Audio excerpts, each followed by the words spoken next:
नको. सकाळी उठायला कंटाळा आला होता. उठले नाही लवकर कारण रात्रभर जागले होते. अंशला काय बरं नव्हतं रात्रभर.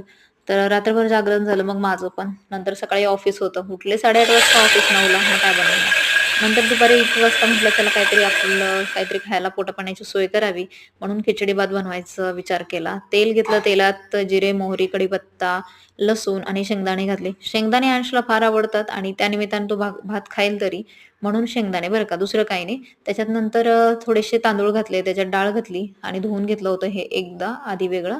नंतर त्याच्यात पाणी घातलं. तुम्हाला तेलाच्या ऐवजी तूप घालायचं असेल तर घालू शकता. कोथिंबीर आत्ताच घालायची तर घालू शकता. मी मीठ घातलं, 2 शिट्या काढल्या आणि अंशला कोथिंबीर अजिबात आवडत नाही म्हणून मी घातलेली नाहीये कोथिंबीर. कसंबसं त्याच्या पोटात घालवायचं आहे कारण त्याला बरं नाहीये.